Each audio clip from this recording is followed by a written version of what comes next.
Hello everyone, how's everyone doing today? This is Teddy here from Stackz Gaming. I'm coming at you guys with a little special Thanksgiving deck profile. This is something a little bit different from what you usually see me play. I know I have super aggressive or competitive or combo-ish decks, but I also like the rogue strategies, the little fun archetypes. And this is a deck I've been tooling around with, and to be honest, the one thing I really enjoy about this deck is that it is capable of being tooled around your locals, around your meta.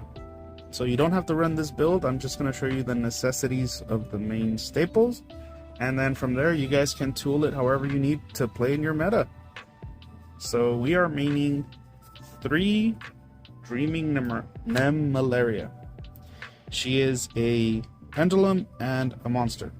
Her pendulum effect is once per turn during the main phase, you can place 1 NEMLERIA continuous spell from your deck or graveyard face up on the field. And if you do, add this card to your extra deck face up.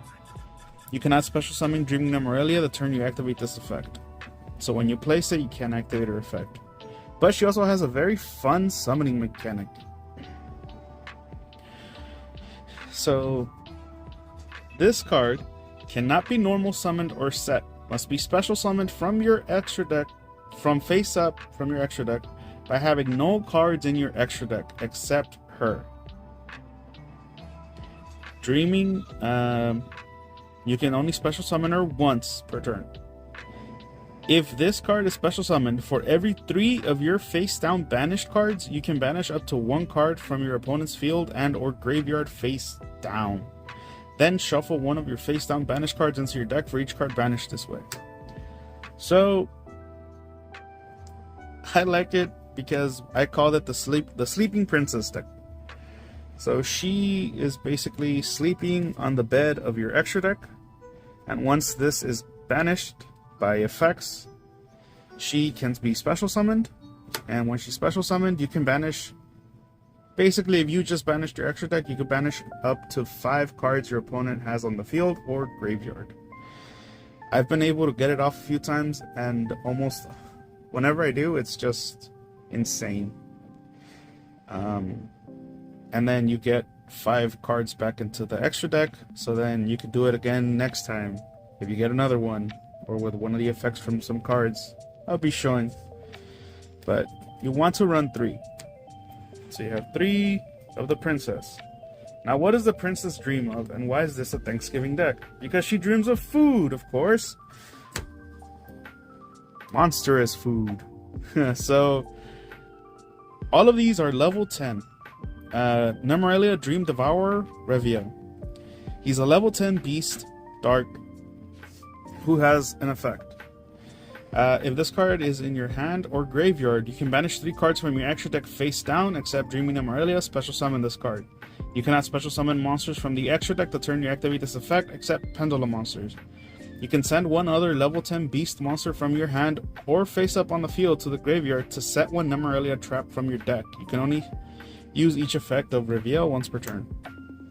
So that's where the banishing from the extra deck comes from. You banish your extra deck, and you're able to summon out him.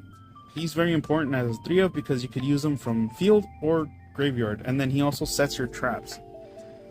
And your traps are kind of big, kind of powerful.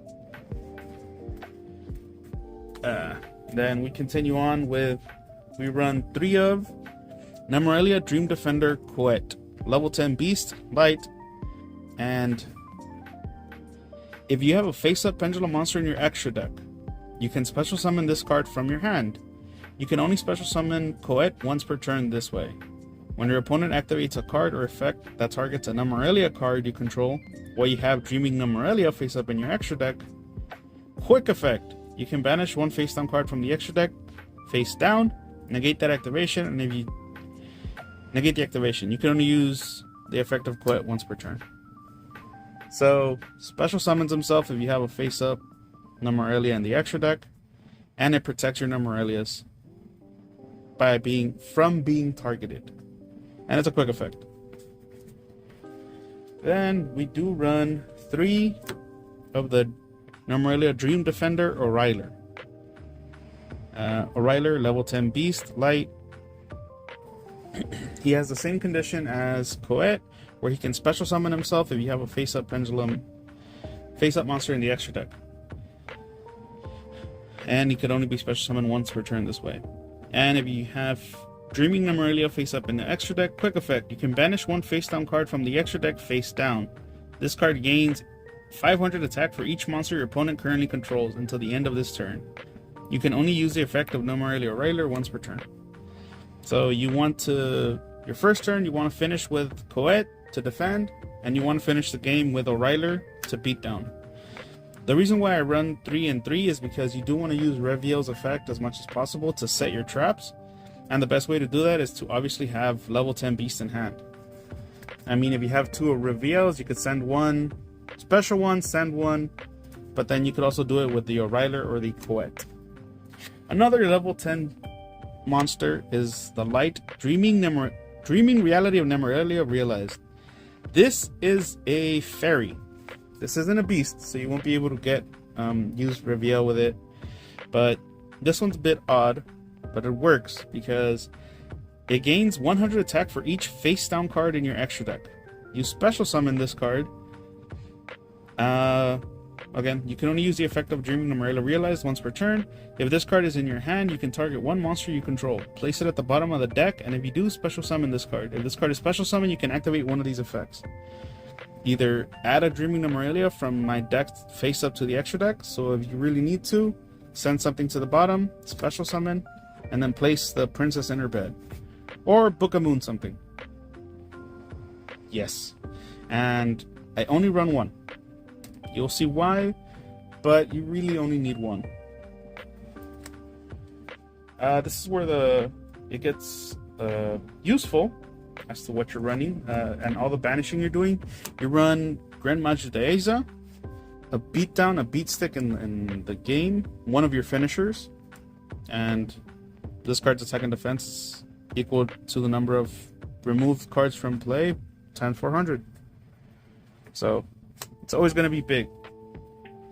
Then you do want to run 2 Gizmic Orochi.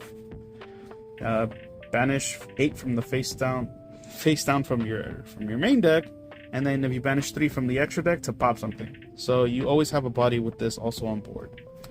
Plus more banished cards for Nemaria. And then another key card is in Nemaria, but is important, is your 3 Eater of Millions. This with Dreaming Nemaria, if you're going second, basically you're wiping the board. You do your Nemaria play, you get your cards, you Eater of Millions away the rest of your extra deck, then you bring out the Sleeping Princess to banish stuff from their hand or graveyard. So, yeah, this deck likes to revolve around stuff being banished, so why not? Staple cards that I run would be 3 Ash Blossom, best hand trap.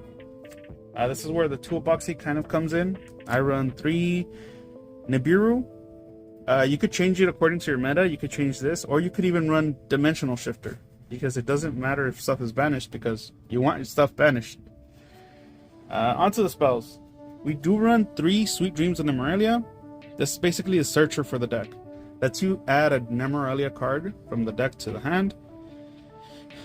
And if you have the princess in the extra deck, or Dreaming Nemaria, sorry, your opponent cannot activate cards or effects that turn when a Nemaria monster is normal or special summoned. And you can place this card from the graveyard to the bottom of the deck, then target 1 Dreaming Nemaria in the field and put it back on the extra deck. So if you use this and you get your Dreaming Nemaria to the face up of the extra deck, once you bring her out, this is your way to put her back onto the top of the bed, or top of the extra deck. By putting this at the bottom of the deck, you could then put your Dreaming Nemaria back into the extra deck, and then to do it all over again, to banish your stuff, to have protection, and all the fun stuff you need to do. And then you clearly run 2 of the Dream Tower of Princess Nemaria. You want to run 2, only 2, because the Pendulum, the Dreaming Nemaria, gets it from deck or graveyard. So even if they pop this, you could still get it back. And this is the continuous spell that you can banish 2 face down cards from the extra deck face down. Add 2 level 10 beasts with different names from the deck to your hand. You cannot special summon monsters from the extra deck the turn you activate this except Pendulum monsters. You can use this effect of Dream Tower Prince of Nemaria once per turn. If a Nemaria monster you control would be destroyed by a battle or an opponent's card effect, while you have Dreaming Nemaria face up in the extra deck, you can banish 1 face down card from the extra deck face down. So protection for your monsters. If your monsters were to be destroyed, you can banish something from the extra deck face down, which helps push along your Dreaming Nemaria. So this protects your monsters. Coet protects any of your Nemaria cards from being targeted. So you always kind of want to end up with that board, and it's not that hard to do so. I am currently running only 1 triple tactics, because if you have it, you could use it, and it's useful. If not, but it's a good card. Something I run a 3 of, and I believe everyone should be running if you're playing this deck, is Pot of Extravagance. Main reason is because, as you'll see in the extra deck, you run a lot of stuff that you could just banish, remove. It does not matter. You banish it face down, and you draw 2. You always want to banish 6 to draw 2, and it helps move along your process for your Dreaming Nemaria. The faster you could get rid of your extra deck, the faster you're summoning the Dreaming Nemaria, and the faster you're going to be wiping boards and graveyards. That's it for the spells. Onto the traps. I am running 1 Nemaria Louvre. This card's really good because, again, if you set it with your Reviel, you could activate it, summon a Nemaria monster from a level 1 or 10 beast monster from your hand or deck in defense position, but return it to your hand at the end of the end phase. So you want to use this, summon the Realized. If you happen to not have Dreaming Nemaria in the extra deck, you put that. If not, you want to Book a Moon something, you Book a Moon it. And at the end phase, it'll bounce back up to your hand. So you could do it again. This also has a graveyard effect. You can banish this card from your graveyard, then target 1 face-up monster your opponent controls. It loses 100 attack for each of your currently face-down banished cards until the end of the turn. So you could reduce something's level according to however many banished cards you have face down. And if it's your whole extra deck, that's 1500. And that matters because it helped me get games. Continuing on, we do run 2 of the Nemaria Repeater. It's a continuous trap. If you control a Nemaria card, you can banish the following number of cards from the extra deck face down except Dreaming Nemaria, and then activate one, and then activate the effect. So if you banish 1, there we go. If you banish 1, you add 1 Nemaria card from your graveyard to your hand. If you banish 2, any damage you take this turn is halved. And if you banish 3 and send a level 10 beast monster you control to the graveyard, negate the effects of all face-up monsters your opponent currently controls until the end of this turn. So if you really want to protect yourself, use this, banish 3 from the extra deck, and cut all the effects of the board. Or later, get something back from the extra deck. From the graveyard, I'm sorry. Or take half the battle damage. Really good card. It helps you recycle, and it's honestly one of my favorite cards for the deck. It does so much, and it helps progress your strategy. Finally, we do run 3 Infinite Impermanence. Best hand trap that will not trigger TTT. And obviously negation. So, yeah. Now, as you saw, you do want to banish stuff from the extra deck, but I did make the extra deck a little important. This is the most important card, Gustav Max, because if you're able to summon creatures without the restriction of only summoning Pendulum monsters from the extra deck, you could then burn for 2000, and that is basically game sometimes. Amazing. I love it. And it's a cannon, it's a tank. The rest of the extra deck really doesn't matter, but I just filled it in with number 81, Dora, Levy, or Libby, I don't know names. Link Karibo, Nightmare Unicorn, Exceed the Pendulum, Crusadia Avermax, Ancient Fairy Dragon, Baron de Fleur, Proload Savage, and Willow. Doesn't matter, you just need 15 in the extra deck to go off. So that's it for now, guys. That's the deck profile we have for you on this Thanksgiving Day. And again, thanks to everybody for subscribing. Thanks for everyone who watches our videos. And what more can we say? Thank you.